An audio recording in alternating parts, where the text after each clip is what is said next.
So today we watched Quest for Camelot, which is a movie that was on repeat at my house when I was growing up. I have watched that thing on VHS so many times. And today I wanted to show it to the boys. And so yeah, we did that.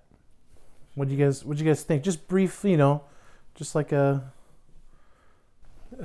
briefly? Yeah, like before we get started, just like some brief thoughts. I noticed it was a movie and we watched it. Keegan? It very much was a movie, like an animated movie of that time period. Mm-hmm. Like it was pulling all those basic beats of an animated movie from that time, very much trying to pull a Disney, and there's several things that I'll point out later, but yeah, it felt pretty generic for a little animated adventure movie. Yeah. So this movie is a Warner Brothers film, has a pretty star-studded cast as far as voice actors go, and it covers a subject that's pretty iconic and well known. This like King Arthur and Excalibur, and it's funny because when we were watching it, there were a few parts where I'm like, man, I remember this being animated a whole lot better when I was a kid. Because when I guess when you're a kid, it doesn't you just don't pick up on certain things. But as an adult, and kind of better understanding what makes a good animation, and seeing really high quality animation nowadays, some of the in-between frames, and just some of the weird some of the facial the shots. Matching of the lips and everything, like how they're speaking, there were times where characters were their mouths were animated as they were talking, but there was no dialogue. Yeah, that only happened a couple times, but I still noticed it. Yeah, well, and there's very, very drastic differences between the main characters of the stories and all the other people are very basic looking, and all just kind of a blur of faces because they don't matter.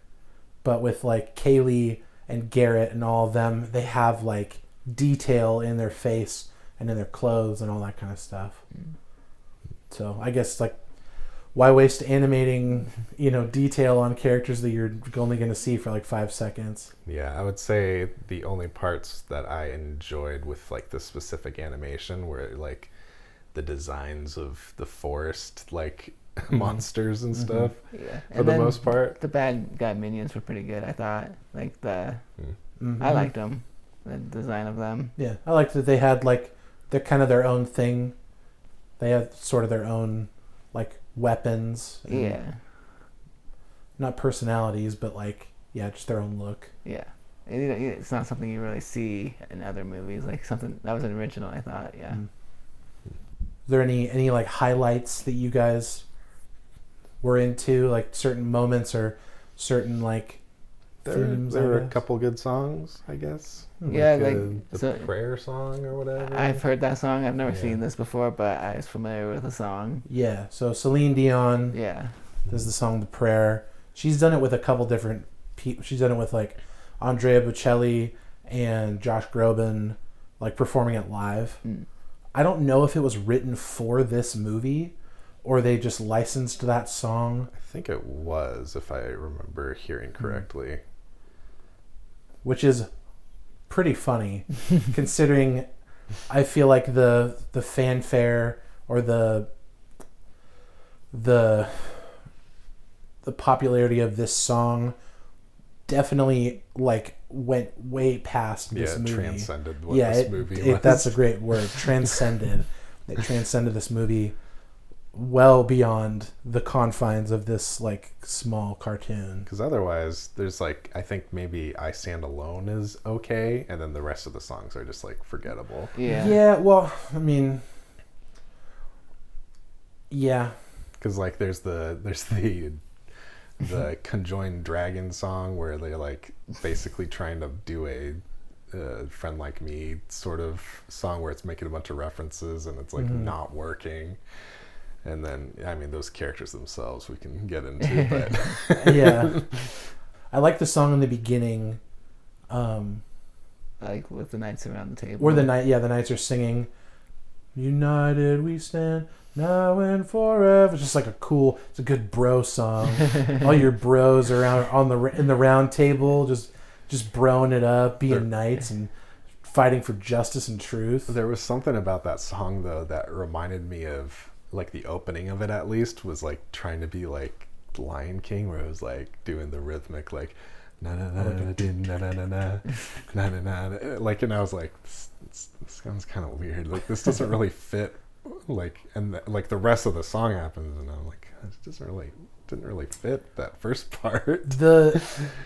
I understand what you're saying, but there are elements of it that they feel almost like Celtic in nature. I wasn't paying attention not too much to it, so I'm not sure what you're talking about. Never mind that. No, I mean, like...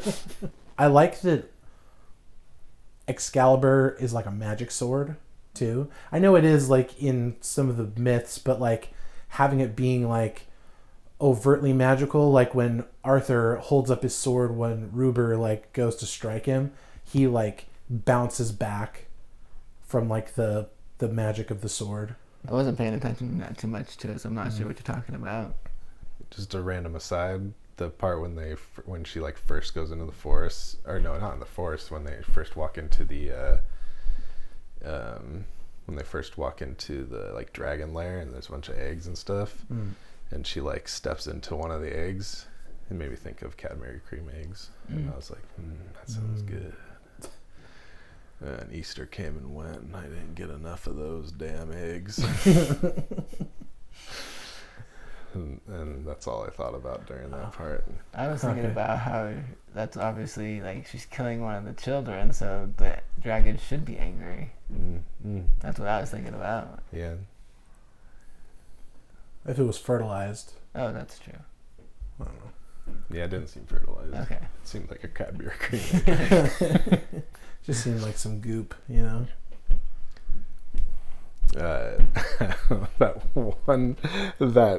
one line scene where the villain like grabs like coal and it's like burning his hand. He's like, when I get my hands on that girl, and then it just cuts. Yeah, well, it cuts like nothing else is explained or like nothing else happens. It cuts to like the next day.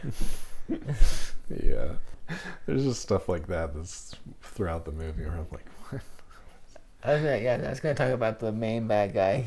When I was watching it, he just looks like a ginger version of the leader of the hunt from Mulan. Shun Yu. Yeah. Well, and when he shows up, you're like, oh, that's the villain. Yeah. So that's you're like, oh, that guy's not bad at all. Like, it's just all these like normal looking guys walk in their little knights outfits, and he just comes in like, his like eyes twitching. Yeah, he's got like eyeliner. And oh, okay.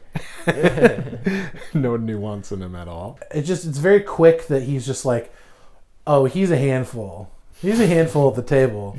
Like when they're voting on stuff, he's probably voting on some stuff that's like, oh. Like, he's probably the only one with his elbows up on the table. Yeah, everyone's eating, everyone's doing it proper, and he's just digging his hands in. No fork, no knife, no nothing. He doesn't pray over his meal or anything. No way. And then his little sidekicks that are all like really like over the top and silly. Like there's a guy with the like sword fingers, and he's just like talking like this. Yeah. No one will stop him from taking over Camelot. Because he like the villain like has some sort of potion or whatever that he like combines people with like weapons and stuff. So he says, this potion I got from some witches, and he pulls out this little green vial that says Acme on it. Did you guys see that? Yeah. Yeah, it's a Warner Brothers cartoon. They I guess they felt the need to throw it in somewhere.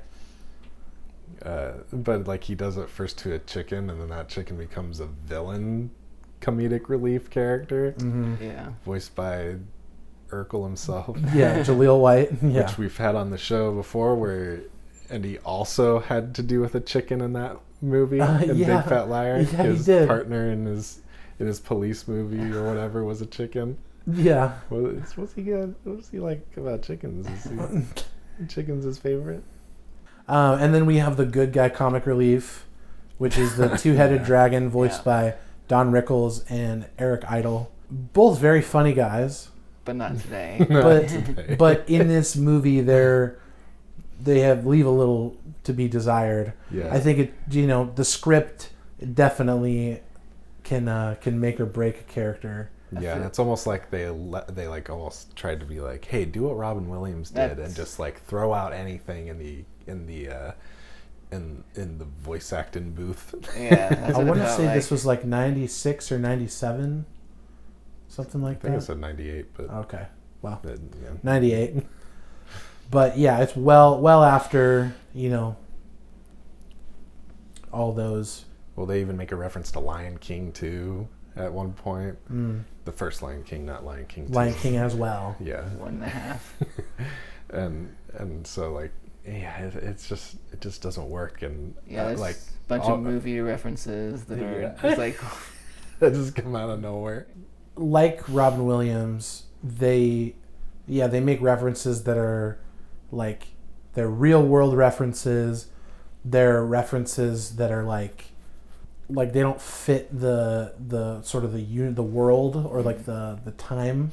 Well, like they were just saving a character at one point, and they just play the Superman theme. Yeah. And then immediately after that, it's you feel lucky, punk from another character. Yeah. Like it's just like bam, bam. There's also they broke the fourth wall at one time, and it was like really yeah. Like we explained that before our song. Yeah.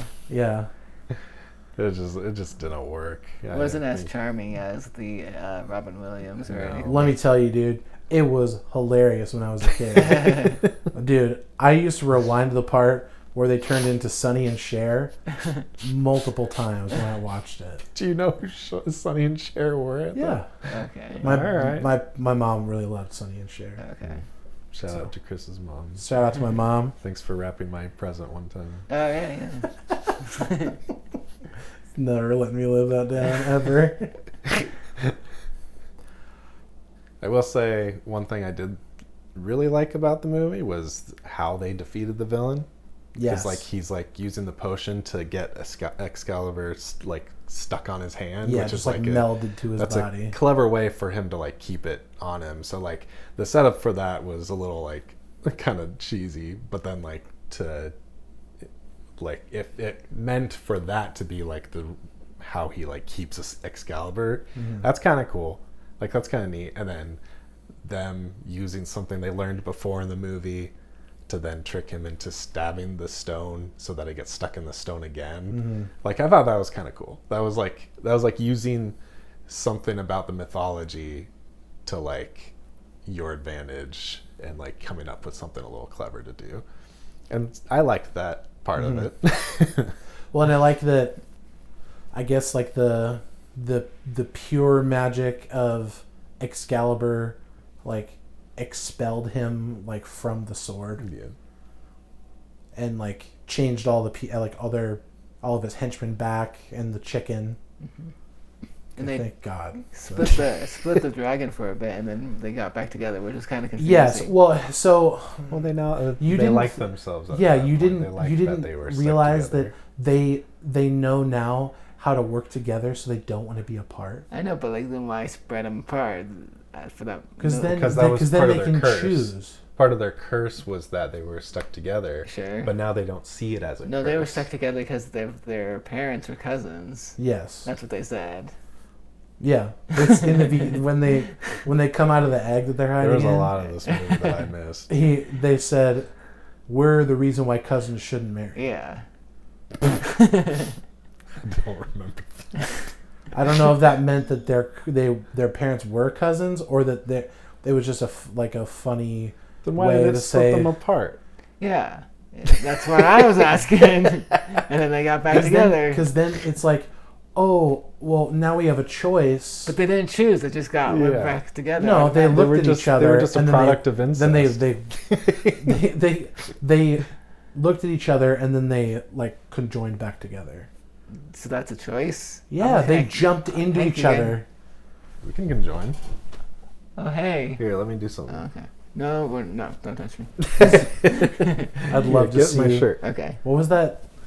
Stuck on You with Matt Damon and Greg Kinnear. You'd be good for that.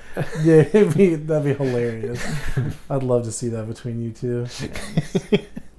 Yeah, a lot of celebrity voices in here. Carrie Elwez, who's been in movies, so many great films. He was Princess Bride. He was Garrett. He was Saw himself. He was Mr. Saw. He was Robin Hood. Which I think people know who. He was the boyfriend in Liar Liar. A very commanding role. Yeah, I just thought like I liked that he was blind. I thought that was a cool character thing about his character. Is like he's like keeping the face by a horse. Yeah, yeah, and like how he, is swinging around the forest. The forest is like he knows how to navigate the forest, and I like there's some cool stuff with that. And like yeah, but he just felt kind of like a character in the story.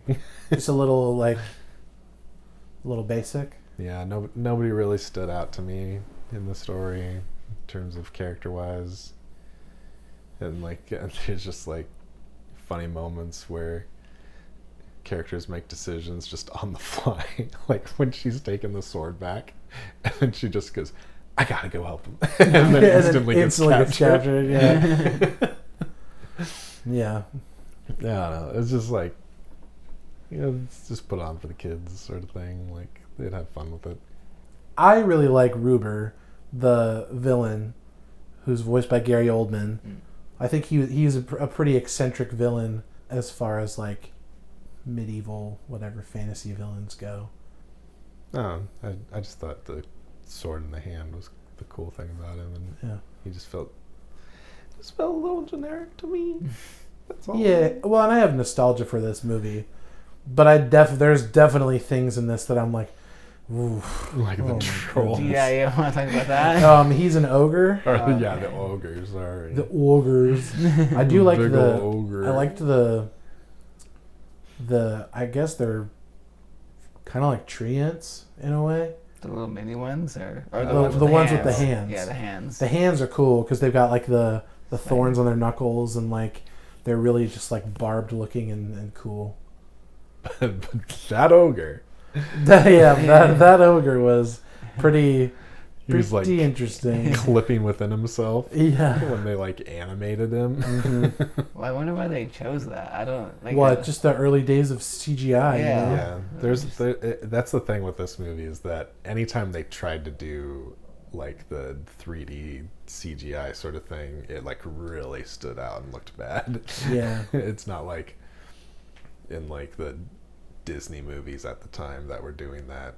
Like it didn't feel that, it didn't look bad comparatively. Mm-hmm.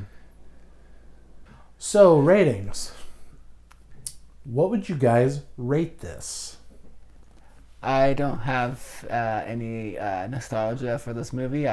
First time seeing it, and although that chicken guy I remember him for some reason, but I don't think I've seen this movie. Mm-hmm. But taking what I saw today, I'm gonna give it a side thumb. I don't think it's quite the classic that most other movies are that are classics, so I'm gonna give it a side thumb. Oh, biting, dude. Okay, interesting. I'm gonna go with a thumbs down. Ooh. Like I don't think it's terrible. I just didn't really find much to latch on to. Like there's a couple good songs, and I liked some of the stuff in the Forbidden Forest, but overall, I didn't really enjoy it very much. Okay. So if you asked me when I was the ripe old age of 4, I would have given this movie 2 thumbs up, 2 thumbs way up. But now, having watched it as an adult, I'd probably give it a side thumb. I like the music still. I like some moments in it, but it definitely didn't hold up from when I was a kid to when I'm an adult. There's a lot of other animations and a lot of other movies that we've watched on this channel where I've been like, wow, this actually really has some staying power from when I first saw it. And this one did not. But that's the nature of the game, baby. That's why we're doing it. We're watching movies, we're rewatching movies, and we're just seeing how they shake out over the sands of time. So, There you have it. See you later. Is that a Excalibur or is it a verse from the Lord of the Rings? Take it at ya. Take the sword and stick it in ya. Put the sword back in the stone. Put that sword in ya. Just put it right in there and then it'll get stuck. And you'll never be able to get it out unless you're the King of Arthur. Unless your name is Arthur, you can't get this thing out. Oh, I went to Disneyland. And there was a sword there that was like the sword. Dude, I was there. We weren't able to get it out because none of us were the Arthur. Yeah, but We weren't walking down the street and everybody that you meet. get along with each other. And I say, hey. Hey. What a wonderful kind of day.